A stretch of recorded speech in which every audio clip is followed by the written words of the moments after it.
اللہ اکبر، یہ آخری وقت ہے میرے عزیز ہو۔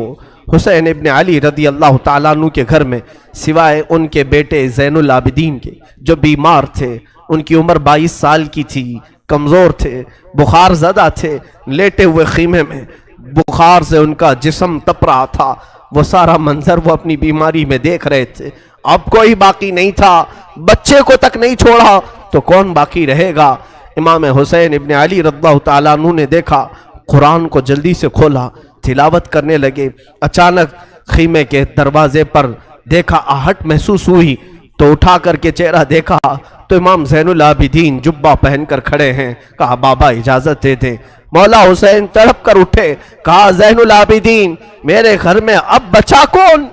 میرے بعد ان بیویوں کو کون دیکھ بھال کرے گا؟ ان عورتوں کو کون لے جائے گا؟ اور میری نسل تم سے ہی تو چلنی ہے۔ امام سجاد زین العابدین کو مولا حسین نے روک دیا، بستر پر لٹا دیا اور کہا کہ اب میرا وقت ہے، میرا مقام ہے۔ اسی اسنا میں عورتوں کو کچھ نہیں کہا۔ فضہ کنیز تھی فاطمہ زہرا کی، بلایا، اے فضہ جاؤ، اندر بیبیوں کے پاس ایک صندوق ہے، اس صندوق میں ایک جبہ رکھا ہے، وہ جبہ اٹھا لاؤ، لیکن خبردار زینب کو مت بتانا، زینب سے مت کہنا۔ وہ فضہ گئی، جلدی سے وہ صندوقچہ کھولنے لگی اور جبہ اٹھایا تو بی بی زینب دیکھ لی۔ کہا کیا کر رہی ہو؟ کہا یہ جبہ لے جانے کے لیے مولا نے حکم دیا ہے۔ وہ دوڑتی ہوئی آئی، لا میں یہ جبہ لے کر کے جاتی ہوں۔ وہ خود اپنے ہاتھوں سے لے آئی مولا حسین کے خیمے میں اور وہ جبہ لا کر کے دیتی ہیں اور پہناتی ہیں۔ امام حسین نے کہا زینب تجھے معلوم ہے اماں کہتی تھیں، فاطمہ الزہرا نے کہا تھا حسین یہ جبہ سنبھال کر رکھنا، یہ تیرے بابا حیدر کرار کا ہے جو رسول اللہ نے انہیں دیا تھا، اور مجھے وصیت کی تھی فاطمہ تیرا بیٹا جب بھی مصیبت میں آئے تو یہ جبہ اسے پہنا دینا۔ زینب کہتی ہیں سچ کہہ رہے ہو بھیا، مجھے بھی ماں نے کہا تھا کہ زینب حسین کبھی اگر مصیبت میں آ جائے، اگر وہ جبہ بھول جائے تو اپنی ہاتھ سے پہنانا۔ دونوں نے ایک دوسرے کو سمجھایا، ماں کی وصیت پر عمل کیا۔ وہ کیسا منظر تھا جب حسین دولہا کی شکل اختیار کر گئے تھے، رسول اللہ صلی اللہ علیہ وسلم کا امامہ پہنا ہوا ہے اور جبہ مبارکہ حیدر کرار کا جو رسول کا عطا کیا ہوا ہے، جعفر طیار کا پٹا باندھا، اور امیر حمزہ رضی اللہ تعالیٰ عنہ کی تبرکات آپ کے ساتھ تھے، تلوار حیدر کرار کی ذوالفقار آپ کے ہاتھ میں تھی۔ یہ سارا منظر پورے خیمے کو رلا گیا، جیسے کوئی جوان شہزادہ دولہا برات میں جاتا ہے خیمہ حسین سے۔ یہ پوری تیاریوں کے ساتھ حسین ابن علی نکل رہے تھے۔ مجھے وہ منظر یاد کر کے بڑا دکھ ہوتا ہے۔ آج ہم اپنے حجرے سے کبھی نکلتے ہیں تو پھر یاد آتی ہے حسین تو خیمہ گاہ سے نکلے تھے قتل گاہ کی طرف، آج تو ہم امن کے لیے باہر نکلتے ہیں تو سج سنور کر کے نکلتے ہیں، وہ بارگاہ مولا میں نکل رہے تھے۔ اسی اسنا میں حسین ابن علی رضی اللہ تعالیٰ عنہ کرم اللہ وجہہ الکریم باہر جانے کی تیاری میں ہیں۔ بیویوں کی ایک آہ نکلی، بی بی زینب نے کہا اور بی بی سکینہ نے کہا، سارے گھر کی عورتوں نے کہا بابا بھیا آپ کس کے حوالے ہمیں چھوڑ جا رہے ہیں؟ حسین ابن علی نے پیچھے عورتوں کی طرف دیکھا، کہا میں تمہیں اللہ اس کے رسول کے حوالے کر جا رہا ہوں، سب خاموش ہو جاؤ، میرے بعد کوئی نوحہ نہیں کرنا، میرے بعد کوئی ماتم نہیں کرنا۔ اس کے بعد صبر کی تلقین کی، اور پھر آخری وصیت یہ تھی خاندان نبوت کی بچیاں کبھی بے آبرو نہیں ہوتی، بے حجاب نہیں ہوتی، کسی کا پردہ ہٹنے نہ پائے، کسی کا حجاب سرکنے نہ پائے۔ ساری بیویوں نے سلام کیا، مولا حسین نکل کر اپنے گھوڑے ذوالجناح پر آئے۔ یہ بڑا عزیز گھوڑا تھا، حسین ابن علی کا بڑا وفادار گھوڑا ہے۔